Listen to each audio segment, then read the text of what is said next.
Ravana malala ao amin'ny tompo ampitomboina ao aminareo mandrakariva amin'ny fahasoavana sy ny fiadanana n'Andriamanitra iray sy Jesosy Kristy tompontsika. Misaotra ny tompontsika noho ny amin'ny fotoana omeny azotsika miara-miombona tahaka izao ary dia misaotra anareo ihany koa ny mpitandrina sy ny fiangonana rao amin'ny fiangonana rao an'ny faisan'olona sy dekona izay misafidy ny tenanay mba hiaraka hitapatapa aminareo eto amin'ity androany ity. Efa nambara-peo moa ny mombamomba fa pipikely ihany manambady tokana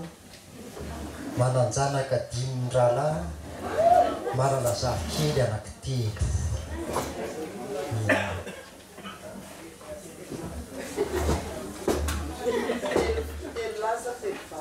Ny zafikely 2 vavy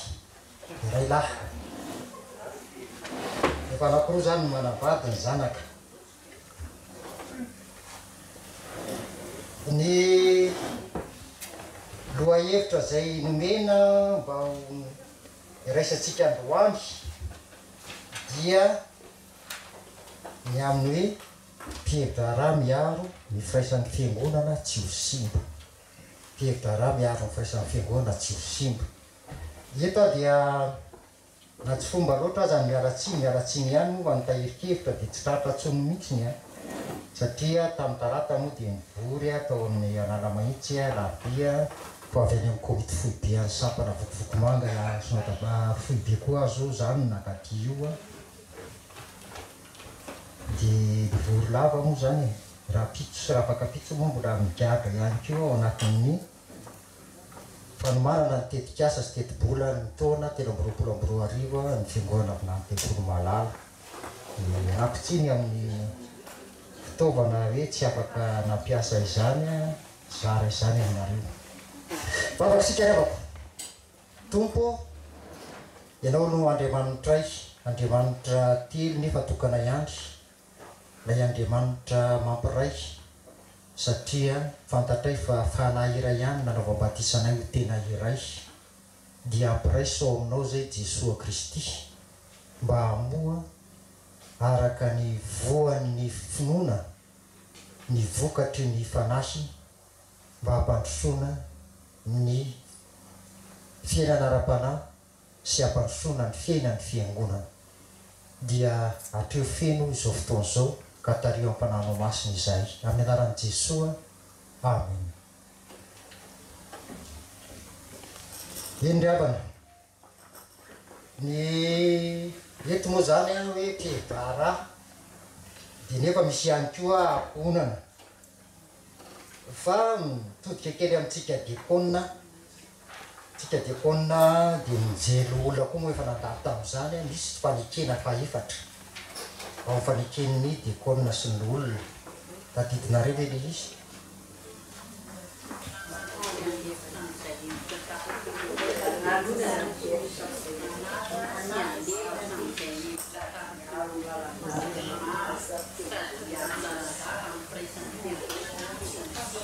Anaja sy andefitra amin'izay hevitra tapaky ny maro sady hiaro lalandava amin'ny firaisan'ny fiangonana tsy ho simba. Zay ny fanekena faefatra amin'ny olona sy dekona fa ny mpitandrina ihany koa dia manana fanekeny. Rehefa tokananao mpitandrina dia manana fanekeny koa fanekena fahafito hoe ezaka arak'izay azoko atao hiaro ny firaisan'ny fiangonana izay tena Kristy aty atany tsy ho simba ka anaja sy ankatony foto-dalàna sy ny fitsipika efijaika eminy. Napetraka ity lohahevitra ity dia matoa napetraka ity dia everitsika fa manakambara amintsika ny tompo ny zavatra mahalasa saina fotsiny dia izao le vombola nampiasaina ny hoe miaro ny napetraka n'io lohahevitra io na ny tany amin'ny fanekena dia tsy hoe hitandro. Ny mitandro mantsy dia atao hoe zavatra efa ao tandrovana fa ny miaro dia zavatra arovana tokoa zany ilay zavatra sarobidy ilay zavatra tiana ilay zavatra manandanja eo amin'ny fiainana dia arovana. Maninona no arovana? Matoa arovana dia misy ny manimba azy misy ny te-handrava azy ary ao anatin'izany dia sika mpihevitra raha sika mpitandrina sika no singa lehibe miaro ny fifaisan'ny fiangonana tsy ho simba koa noho ny marafitra mpamolavola sy mpanapa-kevitra mpihevitra raha dia mitaky fahavononana ihany koa zany andefitra sy anaja araky ny voasoratra hoe aoka mba ho zatra ny fiatreny anareo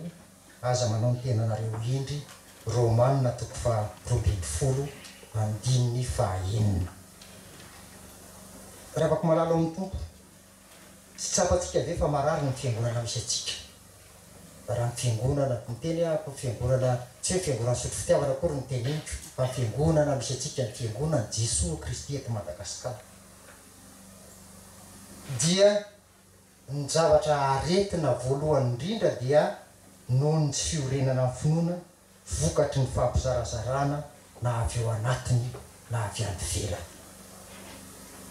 kanefa tokony hotsaroantsika fa hoe asan'ny satana no mandrava satria satana dia mpampisaraka ka rehefa tafiditra ao anatin'ny fiainan'ny olona za miasan'ny satana zany teraka tokoa ny fandravana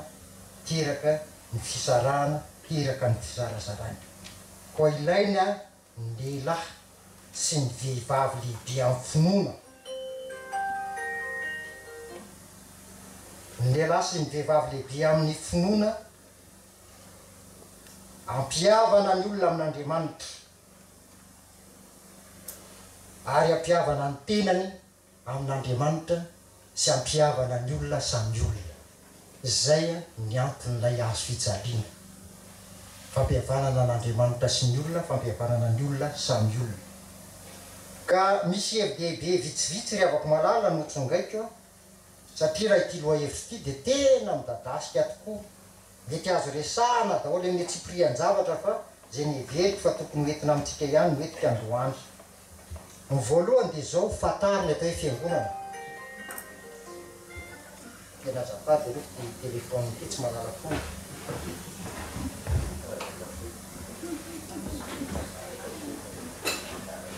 fatariny atao hoe fiangonana dia angambontsika hiteny hoe ahoana koa zay ve fa fiangonana dia tsy fantatra ny atao hoe fiangonana fa ny fiangonana ny misy dika teny moa raha teny vahiny teny anglisy hoe fantatritsika tsara hoe ahoana ny fiangonana amin'ny teny anglisy church dia io dia avy amin'ny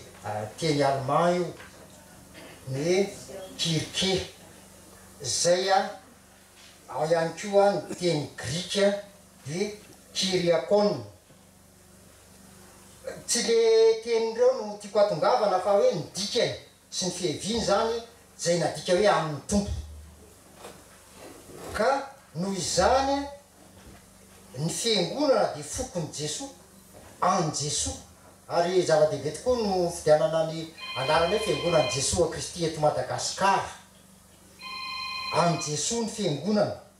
ka rehefa amin'ny tompo zany ny fiangonana dia tsy ananatsika zoa no manimba na mandrava zany fiombonana sy firaisan'ny fiangonana zany ny testamenta taloha raha ny teny Hebreo dia hoe olona natsoiny Jehovah Kaal ary raha ty amin'ny teny grika izy eklesia zay hoe natsona hiala amin'ny hiala tao amin'izao tontolo zao kanefa miverina amin'izao tontolo zao fa tsy nama an'izao tontolo zao zay zany ny fiangonana zany hoe Andriamanitra no mpiantsa ny fampiraisana dia finoana ny Jesosy Kristy maty sy nitsangana tamin'ny maty io no mampiray ny fiangonana samy mino any Jesosy Kristy maty sy nitsangana tamin'ny maty dia ao anatin'izany zany ao ihany koa ny lalam-panorenana mitantana amin'ny fiangonana dia ao ny baiboly zay ankatoavina amin'ny fitarihan'ny fanahy masina ary ny mpikambanao amin'ny fiangonana atao hoe mpino sady vondrona iray ny fikambanana ny fiangonana raha mamakytsika any amin'ny petera 2:7 zay hoe tena vondrona iray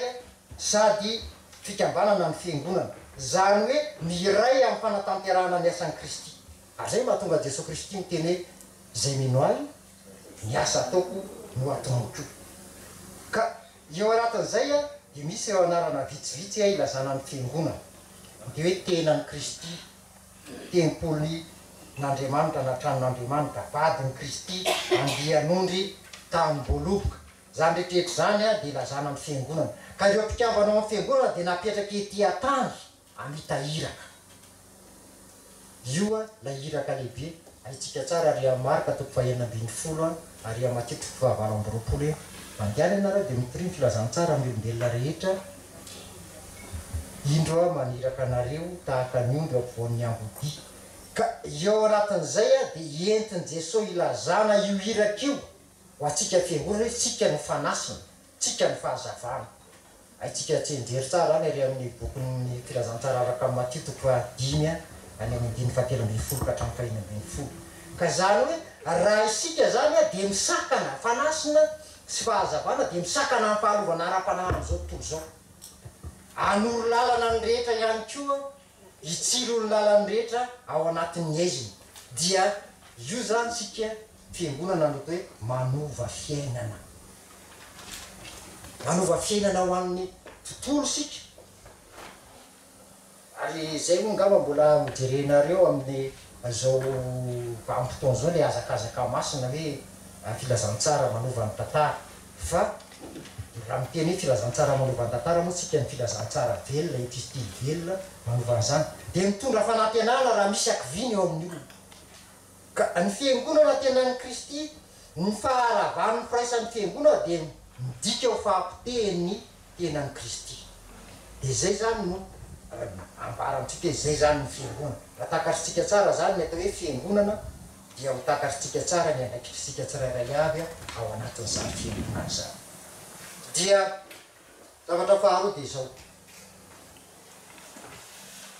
Ny apetrako amintsika dia za tsy dia mandray lafi ny teolojika firy satria ny tena napetraka ny masoako dia any amin'ny teolojia pratika. Dia tonga zany dia mahitsy be rehefa miteny. Ny zavatra faharoa dia izao, aza manao akilafona. Nasam-piaran'ny Kristy ny firaisan'ny fiangonana. Ary zany natonga azy mivavaka ary amin'ny Jaona 7:20 manao hoe ray maso tehirizo ireo amin'ny anaranao izay nimenao aho mba ioray ihany izy rehetra. Ary Paoly apôstôly moa dia milazany hoe ary amin'ny Korinthiana 1:13 hoe voazarazara va Kristy, voazarazara va Kristy. Raha mijery sika ny Korinthiana 1:13 dia ny fiangonana ataon'ny Korito zay nilaza hoe zaho amin'ny Paoly, zaho any Apôlôsy, zaho any Kefasy, zaho any Kristy. Zany hoe misy zany le apilafin'olona nanaraka olona, nanaraka fampianaran'olona. Ary zay no apetrako amintsika fiangonana. Indraindray fiangonana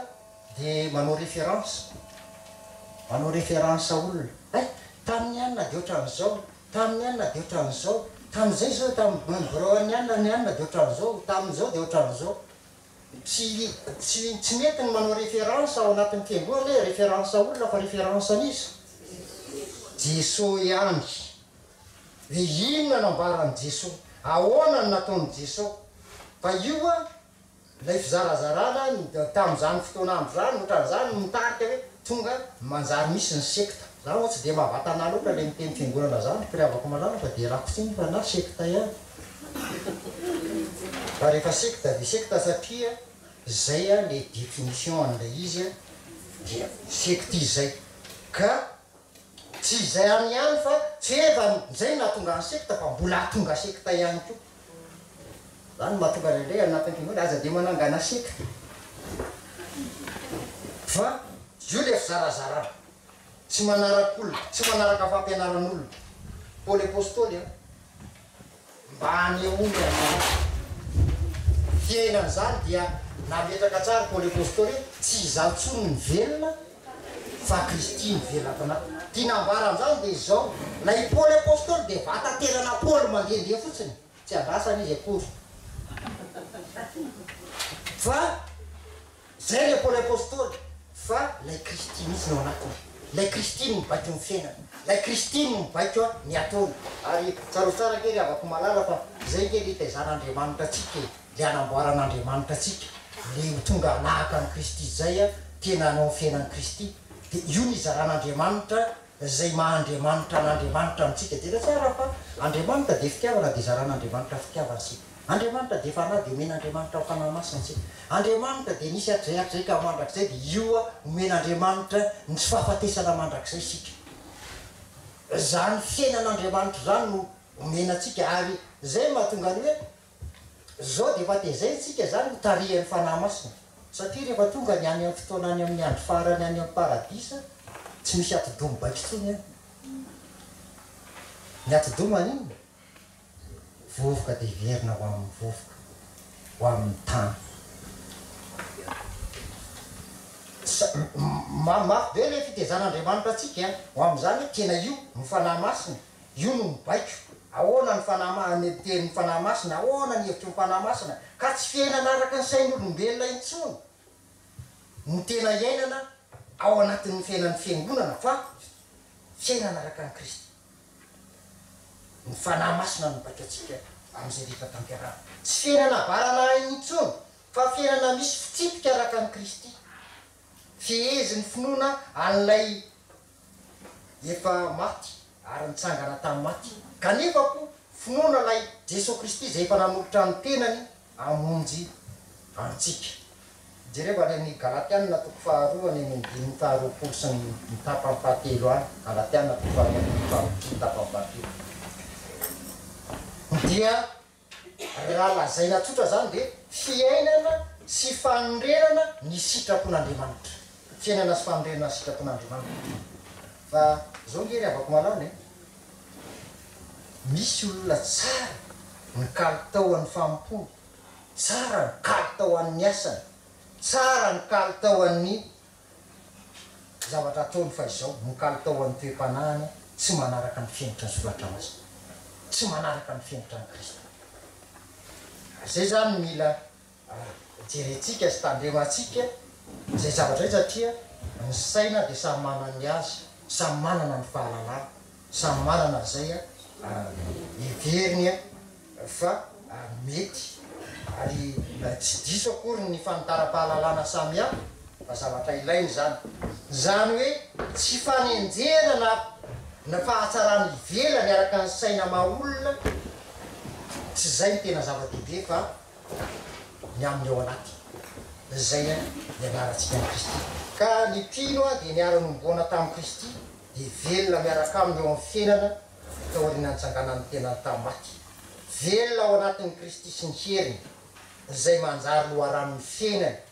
ary ivitoeran'ny fisainany ivitoeran'ny teniny ivitoeran'ny asany rehetra zany hoe mahatonga azy ho fianarana ho an'ny hafa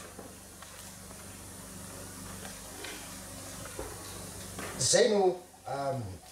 zavatra apetraka amitsika ao anatin'io zany de zay no hoe tokony hevitra foansika ny maha Kristy atsika ny fahatelo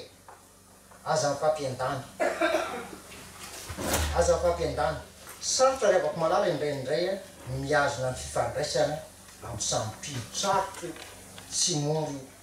kanefa raha tena omby ny iraka-panaovina ny fiangonana de tsy maintsy misy ny firaisan-kina satria fanahy iray ihany nanaovam-batizatsika reto tena iraiky ny fiangonana tany Roma raha mijeritsika ao aminatin'ny Romanina toko 7:1 dia nilazaina hoe misy ny matanjaka misy ny malemy ary ireo matanjaka sy malemin'ireo a de mahay mifampitondra tsy maintsy mianatra miara-miaina ny mpino ary zany nge ny mahazava-dehibe ny fisindana tahako zao zao tsy fantatro moa na firy andro nareo na ty na firy andro fa mianatra miara-miaina mianatra miara-miaina misy fianarana miara-miaina ndraindray rehefa aty vo tena hita ay le ihany no hatran'izao ay le ihany naka zao aty zany ao anatin'izao fiarahana miaina zao fa ny fiangonana moa de io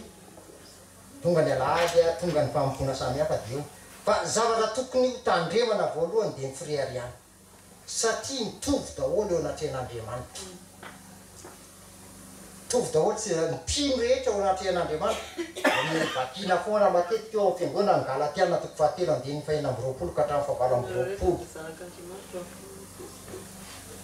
tsy ovakikotsony zany fa izao tsy misy olona na vondron'olona afaka hiteniny tenany ho tsara noho ny hafa fa samy novonjena tamin'ny fahasoavana noho ny amin'ny finoana ny mpino tsirairay avy ka ny mpino zany dia tokony andearaky ny fatra amin'ny finoana nomen'Andriamanitra azy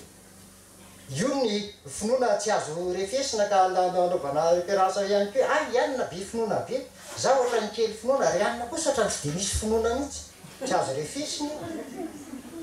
ry anina ohatra ny jerena atao lanjaina atao amatony ny finoana fa ny anay tao amin'ny kilo amin'ny gram tsy azo lanjaina io fa Andriamanitra ihany no mahafantatra an'izany finoana zany de tokony andearaky ny fatra finoana nomen'Andriamanitra azy tokony hitandrina mba tsy hihevitena ho ambony tandrina koa mba tsy hihevitena ho ambany dia ny fiombona amin'ny mpino de toy ny vatan'ny olombelona zay manana ratsana maro samihafa de samy manana andraikitra avokoa ny ratsana rehetrrehetra aitsika tsara io ary amin'ny Koritianina voalohany toko fa 12 manomboka amin'ny 5 sy manaraka any ratsana samihafa fa tsy hoe tanana avokoa ny ratsana ny vatana tsy hoe loha avokoa tsy hoe tongotra avokoa fa samy manana anjara asany io ary io misy fitentsika malagasy moa anatin'izay fiombona zay amin'ny raha ny vatana ny hoe raha maratra ny tanana tsoka vava ramamay vava safo ny tanana de samy manana ny anjarany zany ao anatin'izay mahateneray zany ka amalohan'ny Kristy de mampifandray ny singa rehetra ao amin'ny teny izy ny lomo mampifandray ny singa rehetra ao amin'ny teny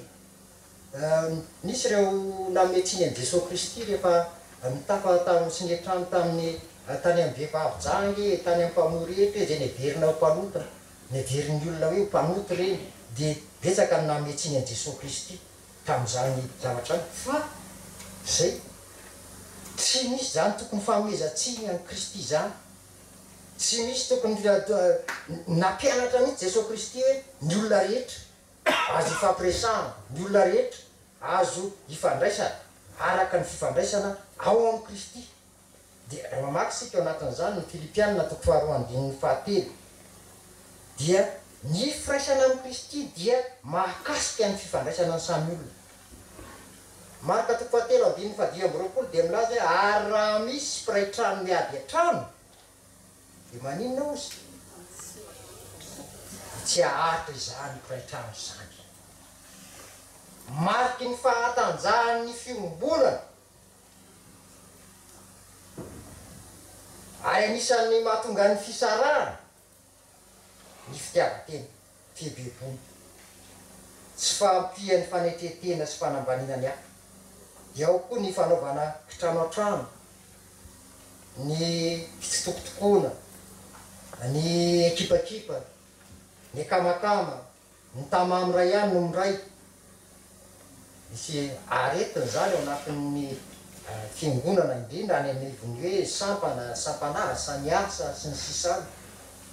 dia heverina toy ny fananana manokana izy ireny ka rehefa heverina tahaka ny fananana manokana izy de zay mety amin'ny zay tokony fananana no heveriny fa mety kanefa tsaro fa Jesosy Kristy foana ny tompotsika ary be ny kristianina ny tia mpitombo lanjana samby valery zany eo am'izay andraikitra misy azy fa Jesosy Kristy na de nanana endrik'Andriamanitra aza de nofoanany tena zany hoe mila ny fanetretena lalina eo amintsika ny tena aretina mamotika ny fiangonana indrindra koa ry avako malala de ny aratsarana ara-tantara de tamin'ny taona 1930 no nahazobahana teto Madagasikara ny fivavahana kristianina hitatsika hoe am'izao vanim-potoana zao de mankalaza fa 70 taona fa 10 taona sy ny ohatran'izany daholo ny fiangonana satria teo zany ny tena nahazobahana ny fivavahana kristianina dia tamin'ny fotoan'andro dia nalamboninahitra nanampahefan'ny olona netiny tao am-piangonana zay teraka lafy fifandraisana nanahirana sy nanahasatra teo amin'ny fiangonana ary de nitoisaky ny taranaka mifandimo zany toisaky ny taranaka mifandimo zany de tonga amin'ny fitenitsika manao hoe basy n'anglisy basy n'anglisy ny feondrainy ihany ny feonjana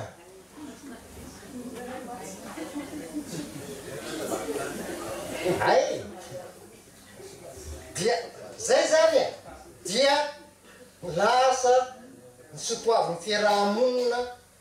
am'zany fotoana sahala am'zany a ny am'fitsangany zavatra sahala am'zany mitaiza amin'ny fiangonana ka zay tsy mahazaka izany dia lasa miara izany ny tokony hotandremana ao anatin'ny fiainan'ny fiangonana dia reto adiny firy moa izy ty pastor zay fijana fa tsy aza atao lafa be fa mandariny ny olona vao reraky ny nandeha ny fahaevatra dia zao toromarika ihany ry avako malala tandremo reto miara-korokorary ny kolotsaina mety paharazana zay lasa mety pahazarana no mahazovahana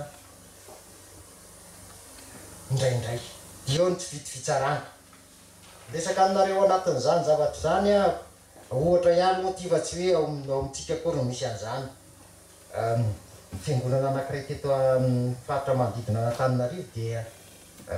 saranganga zay teto a de misy mihitsy mety tia vatapatiny fotsy tia vatapatiny mainty misy zany ka misy zany lazaiko anareo zany tonga hatramin'izany ny fiangonana de zao de tsy fantatro moa zay hoe fotsy tahaka ny ahoana ny lazaina na fotsy tahaka ny ahoana ny lazaina na mainty tahaka ny ahoana zay filazan'zay fa tonga fizarazarana zany de nany amin'ny toerana any am-piangonana de etsy teran-dranona hoe teran-dranona ary io de miresaka anareo fa raha nandinika tsara tsika tao anatin'ny tantaran'ny fiangonana hoe vao tsy fotoana ela tsy ela kory zay de nisy ny fisarahana teo amin'ny fiangonana no ny fampiarabana fotsiny de nampisaraka fiangonana raha tsy ilazako a zany nefa nahatonga ambokoka misy sokafa amin'ny fiangonana ngeza be anankiray fantatra reo tsara zany fiangonana zany vao nitondra fitandremana ry avako malala tany amin'ny farisoavina de nitasy tany vao nitondra fitandremana de zao nataon'ny olona tany volana desambra vao nanomboka fandraisana desambra mihitsy moa nitondra fitandremana tany zany de mandinika momba amin'ny krismasy ka reo olona ao anatin'ny fiangonana ndray rehefa krismasy tsisy mivavaka any amin'ny fiangonana hafa zany izy na iza na iza misy azy tsy mivavaka izy raha tsy bakany an-tanindrazana any daholo de tena fenitsy de rehefa mivory mipevitra raha de zao nataony pastera azy idiranao ty fa fety nasional any amin'ny krismasy ay leo a ataoveo ary aloha de fitao ary zany ny fety nasional aloha za tonga de lasa mivoaka navela fotoa mipevitra raha eny ngamba mafilo ihany aloha am'izany fa tsy de avy eo izy anatona ihany zao angeny tsara ovy ianao de ray aman-dreny zanakay ray aman-dreny ara-panako izy fa zanaky ianao amin'ny aranao efa misy tsindry kely zany aike eo de apitaika aminareo fotsiny zany endry zany endry mpifandraisana many eo fanavakavahana dia so everiny olona ihany ko any arina hoe misy lanitra samy hafa de hoe reto ary amin'ny lanitra aza tsy fantatro moa lazay ny olona hoe misy lanitra fafito misy lanitra fa zao de hoe ndizany any amin'ny lanitra voalohany ndizany amin'ny lanitra fafito de mety hitrango ohatran'izany fa fiheverana fotsiny zany atsika eo anatin'izany fa izao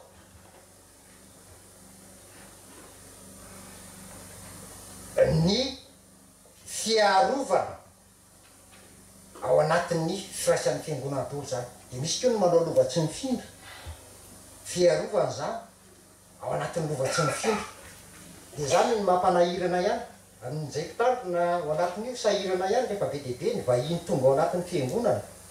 satria le olona ao anatin'ny fiangonana le manao lovatsy mifindra de misy ny vahiny de manjary sahirakirana ihany rehefa ao anatin'ny fandrana sy ny fandaminana satria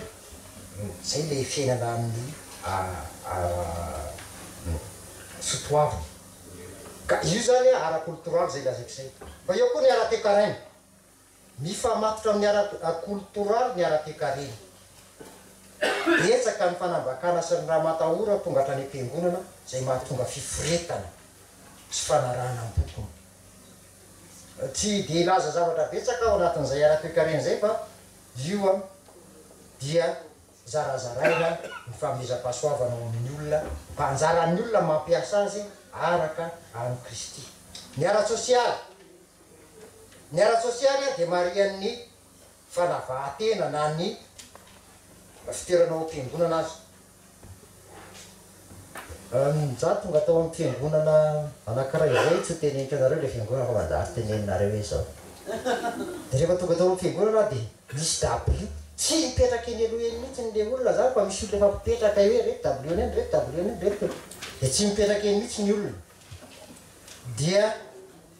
na tsy tonga mivavaka aza zany le olona de tsy mipetraka eny tsisy mipetraka ny WN eny aloha eny na eny aloha eny raha fiaina aza fiangonana de alohan'ny olona mitsangana koatra zany endrika fizarazarana ihany koa zany ao anatin'ny fiainana ao anatin'ny fiainan'ny fiangonana dia tikatra tena ara-tsosialy ty tena miresaka anareo an'ity ny fanatanterahana ny fiangonana tena fiainan'ny fiangonana zany hoe ngamba mena zany daholo ny fiangonana hoe mamangy mamangy marary mamangy manjo mamangy ohatra zany misy fepevana fiainan'ny fiangonana zany de izao misy a rehefa olona tahaka an'iza de tonga daholo ny olona mamangy misy a rehefa olona tahaka an'iza de tsy tonga ny olona mamangy misy fahorinana anankiroa tao amin'ny fiangonana netika indray mandeha de ny olona anankiray zany ataontsika hoe olona mitsongony olombolo ihany ao anatin'ny fiainana ny olona anankiray tena olona sahirana de ndao tsika hamangy ao masiny diakonina de rehefa nandeha namangy zay de zotra tonga daholo ny olona hay tany amin'ny anankiray sahirana netika aloha bare paster fa ngatsy ary zay ke olona raiky anao zavatra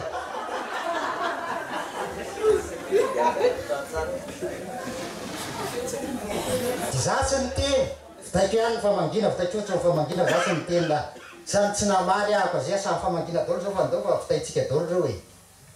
misy zavatra ohatran'izany ary za zany tena miresaka amitsika ny anatin'izany fantatro fa de zany mietrehitra zany ndraindray ny olona rehefa mamangy olona ohatran'izao de manahirana mamenatra fa mba atao sala am'izao de rehefa olona sahirana tsy mamenatra za tanyten'ny fiangonana mihitsy ny tokony hifamadika am'izay sahirana azy ny tokony ampiana amin'ny fahasairana zany ny fiainam-piangonana sahirana azy ny tokony ampiana amin'ny fahasairana zay zavatra ara-tsosialy zany hipetraky ny atsika mbola jerinareo anatin'ny hoe azakazaka masina fa ny azakazaka masina de tena fiverana mihitsy mila vonjy eo anatin'ny fiainan'ny fiarahamonina tsy ny fiangonana koa fa ny fiarahamonina apetraka io ndriavako ny ara-panahy tamin'ny fotoanandro tantaran'ny fiangonana zany hoe ny fandehanana ny am-piangonana mampitombo aza mamboninahitra de zao ny teny voalaza ny mpandinika anankiray raha miambony ianao di ampy zay ampitombo ny ajanao voaozina seson'ny olona zay tsy kristianina tamin'ny fotoanandro voaniorina kelikely zany ny fiangonana na de hoe anarany fotsiny azy tsy afaka mifanerasera amin'ny olona ianao tany an-tanàn-dehibe tany amin'ny fiarahamonina raha tsy miankina vakionareo any amin'ny bokia le tantaran'ny fivavahana kristianina miditsona tany ambostany izy io zany no fanamariana any anatin'izay boky zay fa izao eo anatry azy zay zany de miafiafy sy mandady rariny mihitsy ny mpitandrina ao amin'ny fitandremana vo afaka mampita fitesapana ary io mahagaganary olona rehefa tsy fantatro manapa za zany rehefa mivory mipevitra raha rehefa mivory mipevitra raha resaka hoe ahoana ny fampianarana soratra masina sy ny fianarana soratra masina de vitsivitsy teny ihany ny olona fa rehefa tonga miteti-bola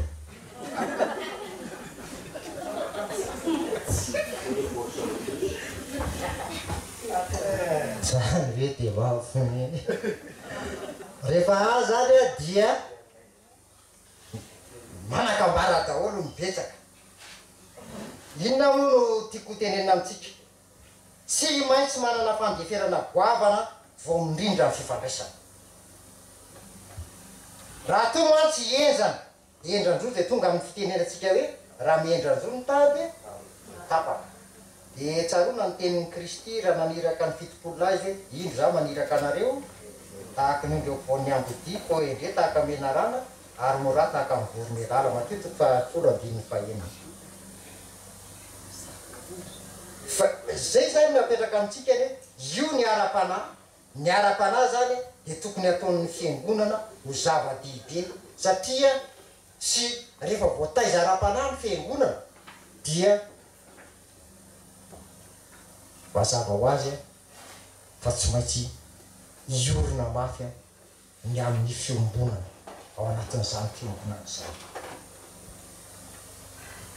ny manaraka mifampitondrà araka ny heriny tsirairay avy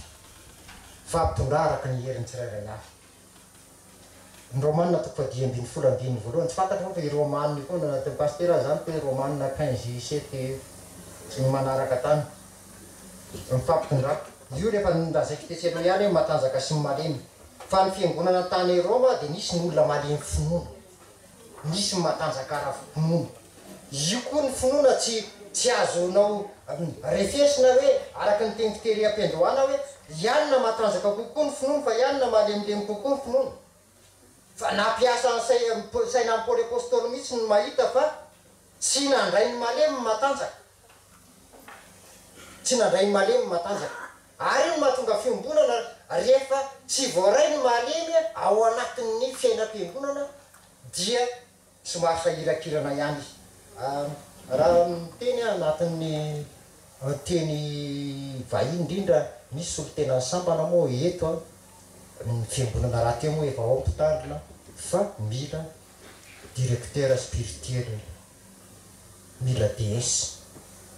ny olona tsirairay avy tsarovy tsara fa ny olona raha miditra ao amin'ny fiangonana de efa manana zay fiainany tany manana zay netiny tany na tany fiangonana hafa azy izy miditra ao amin'ny fiangonana manana zay fiainany tany izy manana zay netiny tany fa tsy hoe olona foana izy akory raha miditra ao fa ny zavatra mety manahirana de zao rehefa tsy mahay manova ny olona ianao manova ho an'i Jesosy Kristy de hovain'ny olona rehefa izy mitafiditra ao amin'ny fiangonana rehefa tsy hainao no manova azy ho an'i Jesosy Kristy raha tsy nandray an'i Jesosy Kristy de ianao indray no hovany anao iny ianao indray no hovany am'izay fanao sy zay mpanao zao tontolo zao hovany am'izany ianao ary zany hoe ry avako malaly ny fiangonana hoe rehefa tsy mahita atao tsony eo anatin'izay fiainan'ny fiangonana de manaiky sisa ny mpanao zao tontolo zao zany hoe mahatonga ny faneken'ny fiangonana homosekifety manaiky sisa satria tsy hitany fiangonana intsony zay anabeazana sy tezana andresenany zany ino ohatra lavitra be ngambany iny fa mety misy zavatra madinidinika ohatran'izany rehefa tsy hain'ny fiangonana intsony ny manova ohatran'izay dia manjara lay fahalemen'ny sasany lasa arahana ambokony ao anatin'ny fiainan'ny fiangonana kanefa tsy tokony izany fa misy tombofotsika dia zao eo anatin'izay koa de tokony tsy fampitsara tokony tsy fampitsikera io mahatonga fisarahana zany fampitsarana sy fampitsikera zany fa izao ny tokony atao ao anatin'ny fiangonana de mifampivavaka sy mifampahery zay ny tokony zava-dehibe ataotsika zay le fifampitondrana satria misy foana zany ny olona tsy mitovy foana ny olona ao anatin'ny fiangonana ao de zay ny mahatonga hoe mifampivavaka mazava mifampahirizy fa Andriamanitra no mitsara io Andriamanitra io mitsara hoe mahafa-po avy e sa tsy mahafa-po ahy mahafa-po avy e natondra ranona sa tsy mahafa-po ahy natondra ranona fampondra hanina fa an'Andriamanitra zany izao ny zavatra tsara indrindra dia mipetraha eo amin'ny toerany malemy amin'ny faharetana sy ny fahalemepana mizara hoe mipetraka ao anatin'ny toeran'le olona ianao arak'izay azo atao ka manafoana ny tena mba hiahazaka zay zakany malemy eo anatin'ny fiainan'ny fiangonana dia anahaka any Kristy dia nahafony zony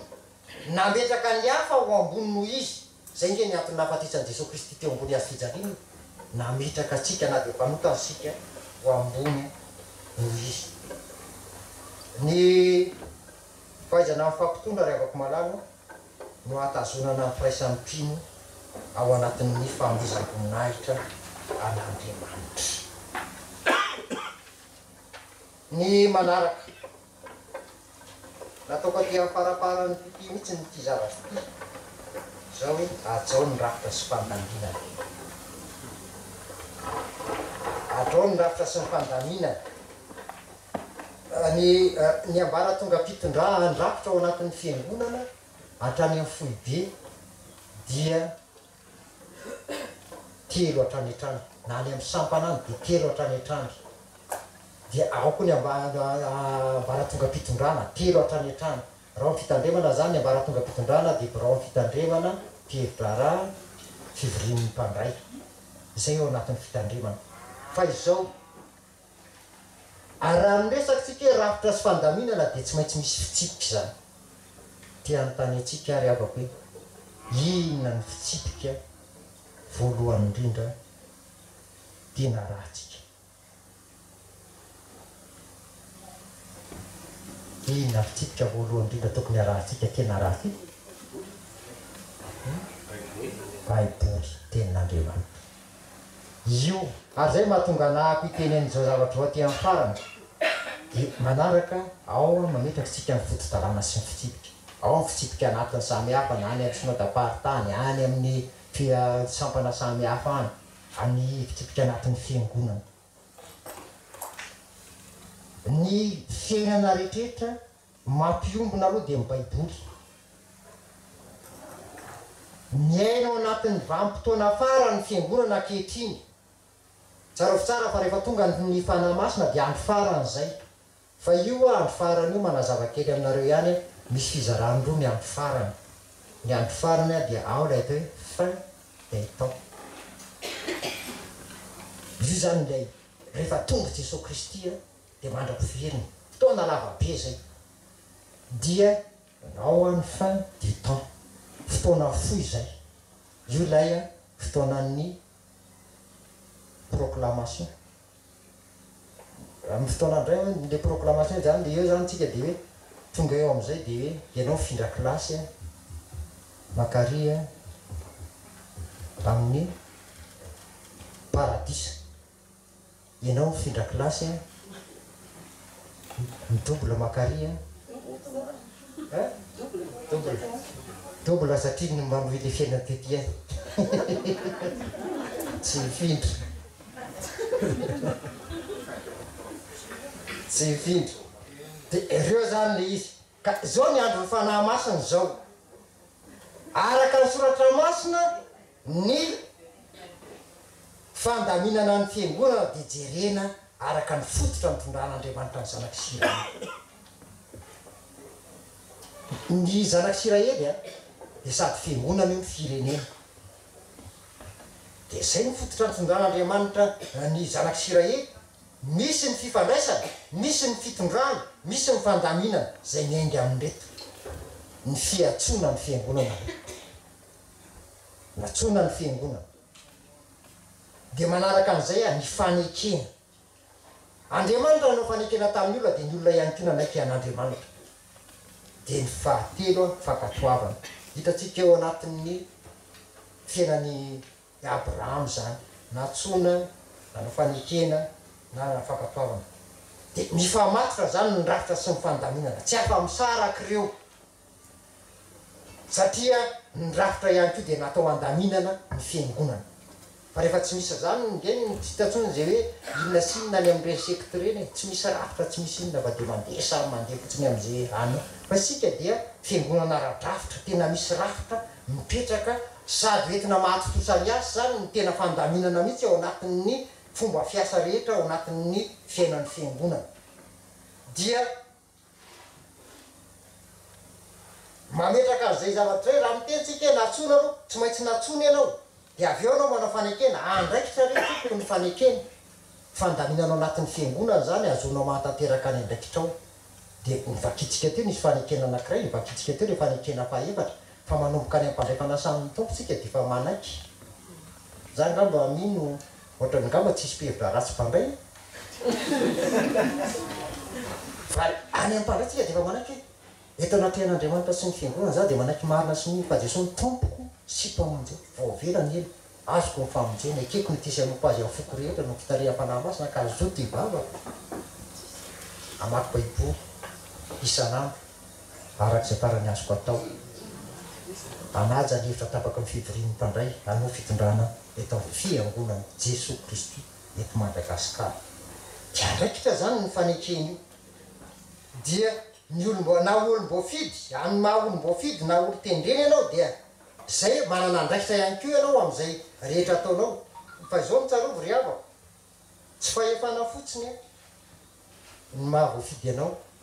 ny maha voatendry ianao tsy fahefana fotsiny fandraikitra ihany koa ndraindray mahatsy ny olona hoe za mpihevitra raha dia fahefana za mpihevitra raha zany dia fa entina mahafahefana azy fa misy andraikitra koa tena andraikitra mihitsy rehefa tsy ajaina ny rafitra dia mikorotana sy rava amin'ny fiombonana rehefa tsy ajaina ny fitsipika dia rava amin'ny filaminana tonga amin'ny fizarasarana satria io fitsipika io ny fitsipika dia iarahantsika mahafantatra tsara ny hoe discipline izay tsy hafa fa mpianatry Jesosy Kristy dia natao hoe disciple ka ny disciple zany dia olona discipliné olona manaraka fitsipika zany ka rehefa manaiky ho mpianatry Jesosy Kristy ianao dia tsy maintsy manaraka ny fitsipika manaraka zay fandaminana zay fa io fitsipika io dia mampiraiky io dia mampiombona ka rehefa io koa dia rovana mba tsy harava dia samy miaina an'izay fitsipika zay ny farany tena farany dia sokafo ny baibolinareo Galatiana toko fahadimy Galatiana toko fahadimy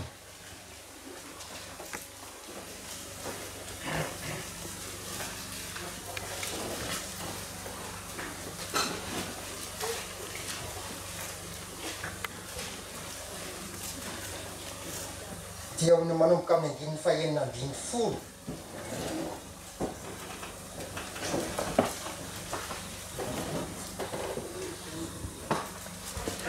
dia hatramin'ny andininy faharoapolo vakiko amin'ny anarany tompo fa hoy izao mandehana araka ny fanahy dia tsy hatateraka ny filamin'ny nofo iararaiky fa ny nofo manolotra ny fanahy ary ny fanahy manolotra ny nofo anifanohitra izy roa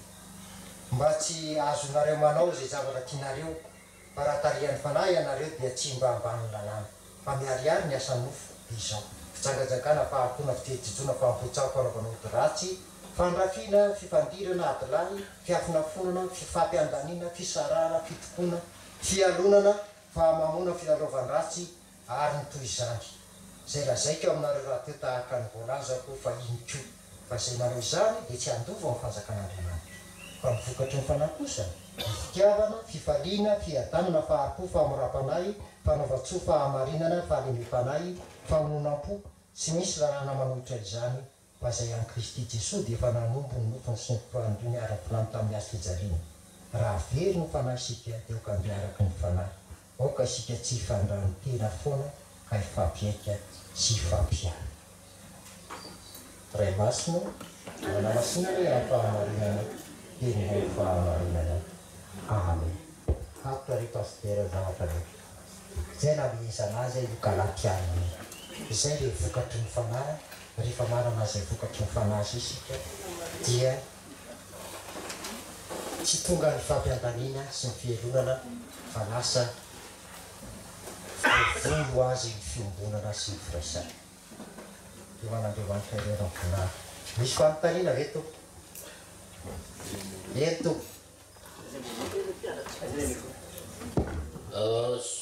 fanamarina aloha eto enao resaka le hoe firaisakina fampiraisana ento fa mahitsy be any ty ento avanena mpitandrina misy mahatonga ny fisarana ndraindray ento enao zao miteny hoe raha momba sekta feo novetsoko azy approche zay za zao mijoro vavolombelona ento nanao setela rotona ento tsy tononako le mpitandrina personam c'était le docteur en théologie vous êtes quand zay nampiandrana iny ny deux sectes niala tamin'ny fotony ozy izy qui s'était détaché de la racine des deux sectes par définition académique tinteny le mpitandrina zay taminay na itsikefitsika iny maraiky io protestant secte par rapport au catholique satria niala tamin'ny catholique isika mpitandrina ohatranao miteny azy zany izy aloharana itiny inao le miteny androany sa ny pasteur fa lasa courage anamarinako ny hypothèse tsy hoe avy eo aminareo mpitandrina koa mahatonga le fisarasara na ompengonanao a miteny ao teo resaka culture nresanao atsao le fiangona créenao hoe fiarabana culture ie zany c'est une culture académiquement zany culture zany kolotsaina ny firenena tsy manana kolotsaina tsy firenena firaisy ny mpitandrina sasany izy hoe fa navakavahana olona ny fiarabana sy mitombana mbala miteny le olona le sofia fa le satano sofia tsara va tompoko izy ndraidianandre ny vohatra ty c'est une question hein tsara va tompoko fa tsy tsara va tompoko zany tsy fiteny zany oza manontany hoe mbola tsara firehefanao miteny tsara va tompoko mahavatena iny ko mila le tsy mety tsy atao hoe manavatena koa miankina am'le potoro eo koa io efa tsy azo azo le potoro le izy a relatif am'le potoro fiangonana avamy potoro fiangonana ihany keo mahatonga ny fisarasarana approche académique polonais docteur en théologie Mathieu tsy mana doctorat fa lagalagana hatram'izao ohatra na fiangonana révérend zao docteur en théologie ranona zao faculté de théologie maîtrise ranona zao koa tsy théolojika am'ray efa navano zany nefa za mity ihany notorino i baiboly ty na ikarahamandro tsy mitovy io da samy sautana faculté izy mitovy a asikinao zay hypothèse zay fa misy fanavano zany mila fandamina anao fa tsy nao mpiangonana ihany farany ozy anao teo hoe miteny ahy teo hoe culture miteny ahy teo hoe katolika miteny atsika hoe secte ozy le mpitandrina mpiandrina izay koa misy teny raha mijera ity fiangonatsika ty tsika fjika hoe mamalaza hoe calviniste manaraka amin'ny foto-kevitry calvin zany ny luterano de luterien ataon'ty baiboly ty pasteur tsisy mpaminamy calvin ato tsisy luter ato luter sy tena allemand efa tany fiangonana luter tany allemagne Odrest luterien izy tsika hoe calviniste fa izy zany pauliste zany mpanaraka any Paul zay sy mana doctorat fa nahitoro-teny teo amin'ilay europage tany Athènes nandresy lahy ny philosophe stoïcien philosophe stoïcien zay mamatanjaka le zany tany grec en l'an 500 ny voanteny démocratie tamin'ny dimanjato Paul tsy mana doctorat maresy lahatra philosophe stoïcien épicurien mahay zany a zany europage zany a toerana manam-pahizana ngeza be fiona manam-pahaizana ka fitiny tsoaravaroatra aza de zay reky any de reo hoe taneo famifangona mampisarasaraka ary aminareo mpitondra koa misy mampisaraka misy pasteur montagne misy moyen misy pasteur portable misy sociable misy tomko misaotra anao raha anao tantara fiangonana antsika eto a de milava be fa isika mantsy a ny fiantso atsika zao de efa fiangonana tranaingy fa tsy hoe fiangonana zokony satria matoa matsy misy ny zandra de misy zany mizokony ka raha miteny aho hoe secte reny de marina ny teninao hoe zay mihitsy nyle famaritana hatrany am-piandohana hoe secte angamba tsy ataoko hoe olan'zay fa efa misy fivoarana tadio arina anatin'ireo fiantsonin'ireo ny fianarana moa ny fianarana afantaranao ny tantara sy ny zavatra misy a dia ny zavatra tsara zay ny amin'ny fizarazarana ny amin'ny tanako mipevitra raha sy ny akona aloha zao no eteko eto ny pasteur anankiray rehefa tonga ny any pasteur anjaranay indray zay anjaranay zay satria zay matsy ny tenenka antikany hoe io mety misy zany mpanavakavana mipitandra zany tsy fantako fa anjara sampitandrina moa no mijery azany hoe nisy mivoaka tary misy mivoaka tariko za zao tsy taditika taiza moa zany zao voaka fa tsao tadasy ny tarita tsy hitako tsony le izy hoe nakaizy ka io zany de zay e ale izy matsy ny any any fianarana any keo any ilaina ny fampitombona zany fampitombona ny zavatra eketra fa io raha ohatra tsika miteny na ny karaha maza tsy mitovina sara am'zao io ngamba zay hoe any amin'ny mpitandra moa tsy hoe karaha mafafitiavany iny fivelomany de arak'izay fahafitan'ny fiangonana azy hoe zao mety zao ny tokony atao a de iny tsy fahamezatsiny iny efa rezaka ihany tsika efitsika eo manao kitapo imbonana fa samy mivavaka e de tonga ny kitapo imbonana de miombonao daholo ny kitapo ao de ao mivoaka ny zavatra rehetrrehetra satria ao anatin'zao azakazaka masiny zao zany ezaka zany a efa anatin'ny tiazakazaka masiny ty no amerina aminao ny miaraky ny tokony izy kitapo imbonana zay angambany azoko avary iny tompo zay e ay le fiarabana i le kolotsaina fiarabana paoly apôstôly a de nilaza mihitsy le raha ohatra eo amin'ny malemy ao izy de aleoko a malemy ankio raha ny ena ozy izy mana fotoana ny sasany de aleoko tsy mihinan-kiny tsy mitovy foana hoa ny sain'ny olona fiarabana tsika mety tsika ne mety hoe kolotsainy zany de zao fotsiny fa efa hitatsika ny zavatra fietraikany fa nahatonga fisarasarany zany misy fietraikany zany nahatonga fisarasarany zany satria io tantara lava be hoe rehefa oloninona ny miaraba maninona rehefa maninona ny miaraba sala amin'inona ngamba zany tsy ho velaberaritsika etiko zay indreny ho velaberana le fiarabana fa samy fantatra an'zany tsika hoe rehefa maninona izy miaraba maninona tsika ihany keny namorona an'le izy e de tsika ihany zany hoe zao ny fiaraban'zao zao fiaraban'zao azay tany aloha zany fa za mifa tsika zao de efa tsara hoe sasany a rehefa tsy miaraba tsony mba izy tsy miteny anatsony babay e de fatran'zay fotsiny defa tsisy resaka tsony hoe ina na ina de fatran'zay eny atompo eny tompo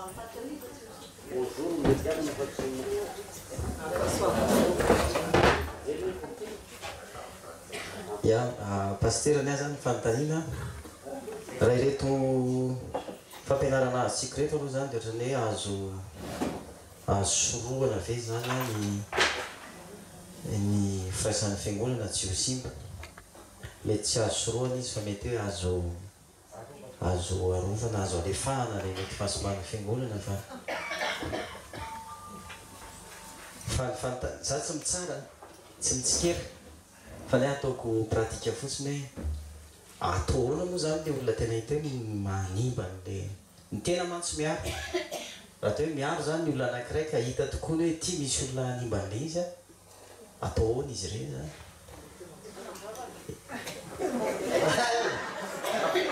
de misy miteny entina mivavaka anakiraha zay olona ohatrany hoe mety hoe tsy azonao elana fa tsy maintsy faneraserahanao eo a zay le izy hoe zay le anankiray ty hoentina mivavaka zany ho teny anareo a teny atsika hoe misy fitenitsika foana hoe mivavaka manova zavatra marina re zany diso zany petraka ndray zao rehefa aveo de faritariana ndray zay miteraka zay zao a tsy mivavaka zany manova zavatra fa Andriamanitra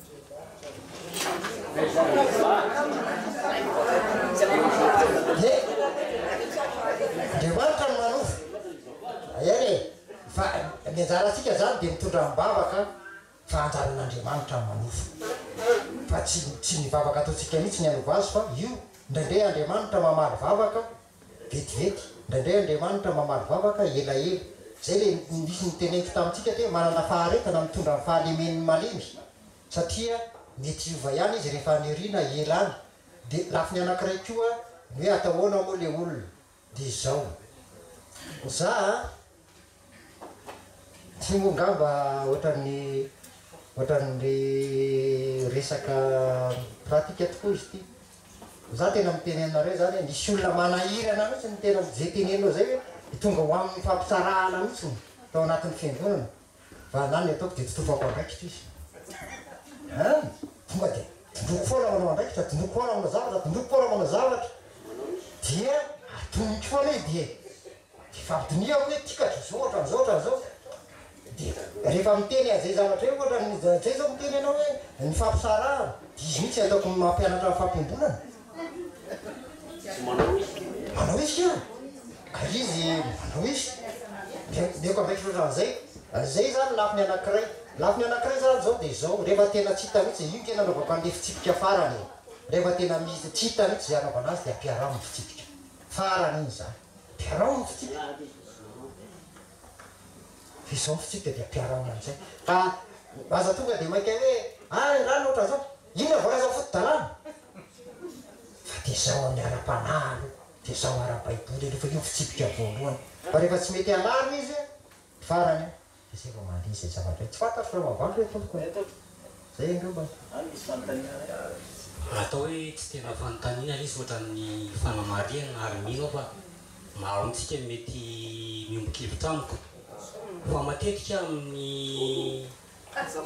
pratika ohatrany hoe mpihevitra raha any amin'ny fivoream-pokon'olona na ohatran'izany miteraka olona indraindray tsy le hevitra ny hoe misy hevitra samihafa fa lasa hoe za zao no miteny elizy de ohatrany hoe tsy tiako zany satria ianao no miteny azy zay ndraindray materaka olana ao amin'ny fiangonana na ohatran'izany fa tsy le hoe le hira zay nisoratra masiny hoe raha fatra-paniry ny zava-panahy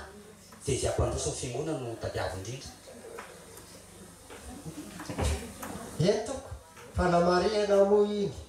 iny de fomba n'zay zay le fomba ny olona zay le fomba maha olombelona ary zay nefa le tenen'ny Kristy enge afaka tenisy io le teny soratra masiny na de nanendrik'Andriamanitra fa de nifoanina ny tenany nakanendriky ny mpanompo mba tsy hampisy an'izay zavatra zay hoe azo natao tsara hoe zangy Kristy za zao no miteny a de manaraka atao le azo natao tsara ny tonga de miteny reo rehetra nanatsiny azy sara am'izao azo natao zany fa tsy nanao an'izany izy ary zay zany ny ataoko anareo hoe zay nanaovako an'le galatianina farany teo io tena miaina de vokatry ny fanahy de io ange samy mahatsapa-tena zany ny tsirairay any samy mahatsapa-tenaka satria mpihevitra raha zareo izy nareo mety mihitsy aloha ngamba ny sotro fitiavana zany fa de samy mahatsapa-tena izy sady za zany ny tokony ienany vokatry ny fanahy fa tsy zany mipetraka hoe zao zany ohatran'izao zany zay ngamba eny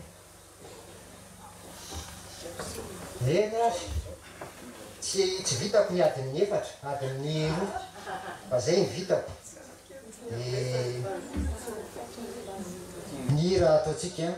ny hira fampita ambiam-polo sy roanjato ambin'ny faefatra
Andriamanitra tomponay, ianao ilay Andriamanitra